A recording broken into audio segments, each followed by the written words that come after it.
Ladies and gentlemen, boys and girls, welcome aboard Flight 101 of Career Airlines. This is Captain Sridhar Pappu, and I'll be flying you today to your destination. All of you guys and gals seem to have the common destination of either getting a master's or PhD, and through this flight, I am going to maximize your admission scope through an effective, reliable strategy and a plan for higher degrees. So welcome aboard, and like I said, I'll be your captain. My name is Sridhar Pappu. My maiden flight was Delhi, Frankfurt, Dallas, and out to the West Texas town of El Paso back in August 93, about 20 years back. And over the years, I have guided numerous students and through them logged multitudinous, plenteous flight hours. Let's get rid of this GRE lingo. I'm sure you would have now gone through your GRE or are planning to take it, and so let us forget these high five words once you are done. All I'm trying to say is I have helped a lot of people go through this process, and I'm going to try to do the same thing with you today. Our flight time for this first leg is approximately 15 minutes. So sit back, fasten your seatbelts, and no smoking on this flight. Now, this process requires you to have a two-pronged strategy. First of all, at a high level, at a 20,000 feet level, you need to understand a few things, and then you dive deeper and tackle the issues at the ground level. And the process is fairly simple, and I'm sure you will enjoy it once you understand what really needs to be done. At a 20,000 foot view, you have a lot of questions. I keep coming across such questions. I have a GRE score of 315. Can I apply to MIT? What universities should I select? I have a GRE of 290. Which universities should I apply to? Or what are the criteria for getting admitted? I messed up during my undergraduate studies. I don't have a very great academic record. Will it affect my chances of getting admitted? And on the other hand, someone may say that I have excellent credentials. Should I apply only to the top ranked universities, or should I select something which is safer, so to say? There are other questions about how do I write my SOP, but that will come in the second leg of our flight. In the first leg, I will address the questions that were asked in the previous slide and how to select universities. That is the primary focus of this flight. Then there are others, and many of them, who do say that I have contacted a consulting company called XYZ and XYZ, and they are helping me with all the required documentation. And I believe it's an easy way out, a shortcut.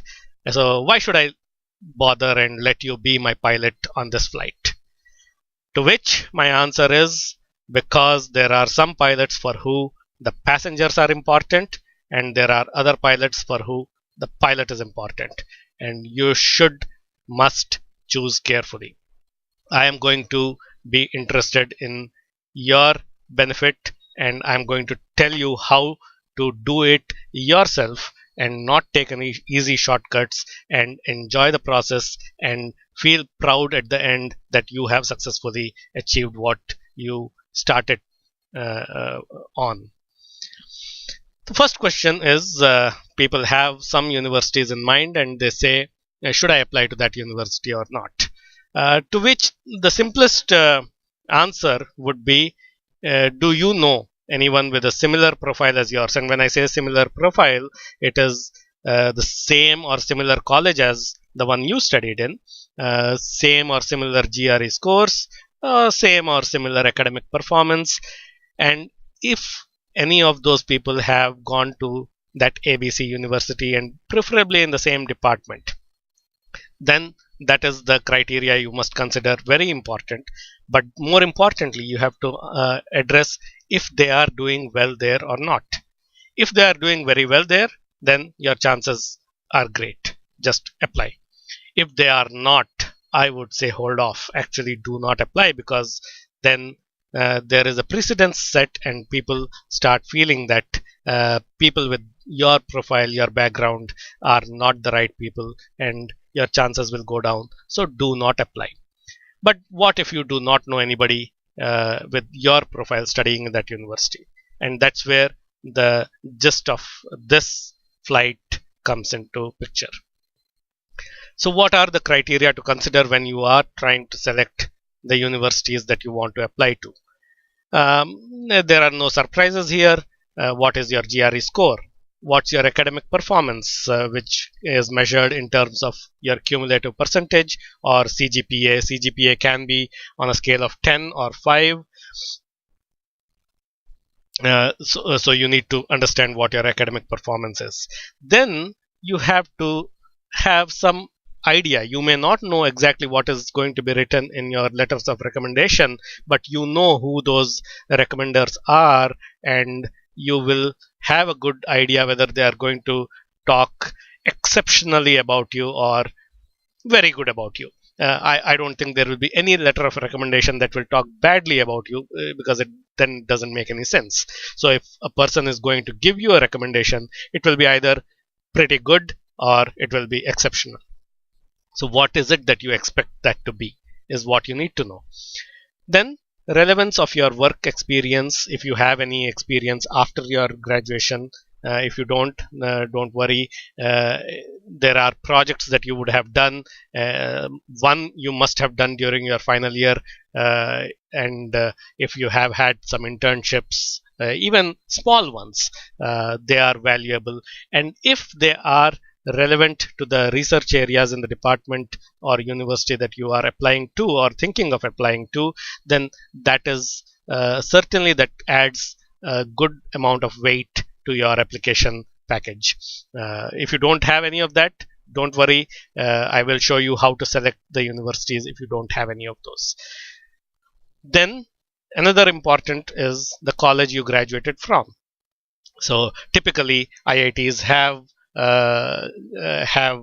gained a very good reputation. So have NITs, triple ITs, etc. So that does have a small.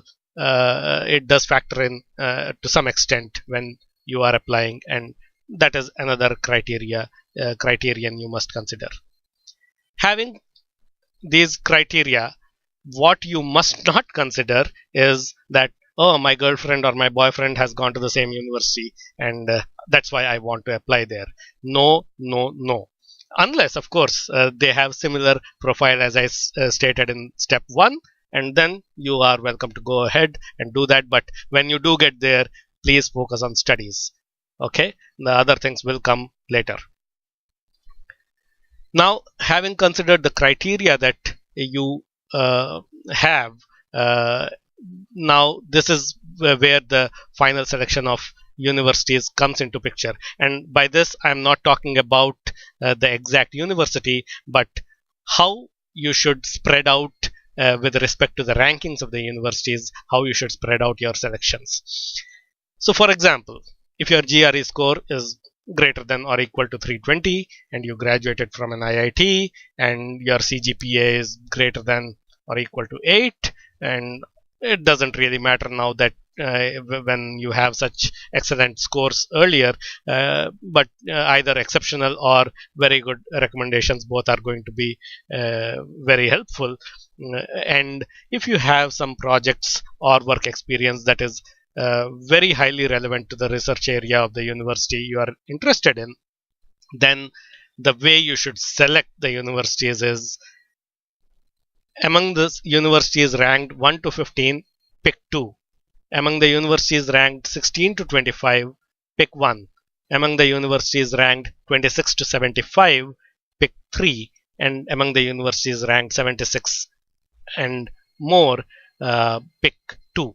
And these are, in a way, 1 to 25 are the universities that are highly ranked and are a pretty ambitious thing to try to get into those universities. And then 26 to 75 are universities that you feel that with your profile you should be able to easily get into these universities. And then there are the last set of universities where you consider them as safe bets that you should certainly have no problems getting in. And when you consider these rankings, do not say that since I have 320 plus, I will apply to all universities that are in the top rank. The lower ranked universities do not necessarily mean that the quality is low. For example, I applied to MIT and I applied to universities that were much lower ranked, and I got admission both from MIT and from much lower ranked universities. But there were universities in the middle which rejected me as well. So there are no guarantees. Ranking is but a guideline to help you spread out your universities and put you in brackets of similar profiled people, or having slightly better than some other people who are going to be applying to those universities. To be able to get these rankings, you can consider the following links that are available here. The US News and World Report rankings are well established and they are followed a lot.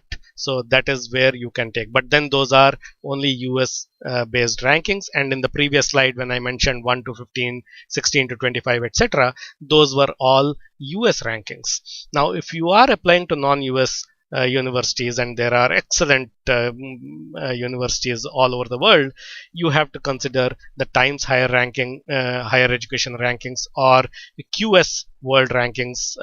The links are provided here and you can consider them. But then please do keep in mind that when I said 1 to 15, the 15th ranked US university may be ranked 25, 30 or 35 globally. And so that ranking scale needs to change. What was 1 to 15 would then become 1 to 30 and so on. Also, while checking the rankings, please ensure that first priority you give is to the department ranking. If you are applying to computer science or computer engineering, depending on the department teaching that, you have to look at the rankings of those, and those are provided in US News and World Report rankings. If that is not available, however, then just go to the graduate school rankings. And even if that is also not available, then consider the university ranking as a whole.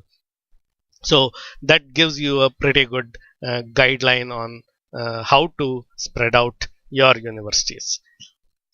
Now, this is the Excel that you can download from the Beyond website, and the link is provided at the end of this flight. You will be given that, and that is where you select your GRE scores, your college, and your academic performance, your recommendation quality, and the relevance of work or projects to the research areas. And based on that, the spread will be given to you, and you can then start selecting universities in various ranking groups. However, you have multiple universities in those rankings. So to be able to shortlist from those available ones, now what you need to do is consider some more criteria, and some of that information may be available for some universities, some may not be available. Try to do as best as you can, and some of this information is available from the university website itself. So proximity to industry. Now, if you are into computer science related areas, certainly try to pick something in California, in Silicon Valley, or in Austin area in Texas, or in Boston area on the East Coast, because there is a lot of industry there, and you will be able to find internships and jobs easier once you are done with your graduate studies. Internship opportunities are provided in various universities during these programs, and if that is something that is available in a university, that is what you should give higher weightage to, because if you prove yourself during your internship, your chances of getting jobs later on in the same company improve a lot. Cost of education obviously is an extremely important criterion, and this is available on the university websites. Faculty profile is very important, more important than the university ranking. And the scholar.google.com and Microsoft's academic research website, they provide how many publications various faculty members are doing, and how many so you check the professor's name, etc., in the university website, and then go to these sites and understand about their research profile, and that's going to give you a good guidance on how much activity is happening, which will benefit you when you go to that university. Google's this profile on publications, etc., is very comprehensive. Microsoft is just in the beta stage, but Microsoft offers more search options like from the university, etc., itself. So these are things that you must consider. Faculty profile is very important. Then research areas, which will probably come from the same links as in the faculty profile and also in the website of the university itself. So these are also criteria that you must consider. And another important one with respect to your jobs is employment of past students when they graduated from that department in that university. If you get that information as well, then that's a very important criterion you can use to shortlist the universities after you have identified the breakup, whether you want to apply to one university in the top 25 and then 5 in the middle bracket and 3 in the last bracket. Whatever that breakup is, you can shortlist the universities based on these criteria. So that is pretty much it. Actually, it is not very difficult. You should be able to do that. So at a high level, the 20,000 foot level, you have actually come to really complete a very important first step of identifying the universities that you are going to be applying to. And then you will have to put together the application package which will stand you apart from the others and maximize your admission chances. And that is where the statement of purpose and letters of recommendation and profile and other appendices that you can add, all those things will come. And when we and I will be back to fly you to your final destination when I talk about those things in your second leg of the flight. So when we started, we had a very hazy weather. If you noticed, the picture was pretty hazy in the beginning. Not too many things were clear, but the visibility has improved, and I'm sure by the end of the next leg you will have every clarity, and you will exactly know what to do and put together an excellent package which will maximize your chances of getting into the higher education universities of your choice. And the boarding pass for that flight, gentlemen, ladies, is going to be your list of universities. So start working on that. Download the university selection process and general guidelines Excel from the Beyond site, and you will be all set for the next flight and then on to your university of choice. Good luck and see you soon.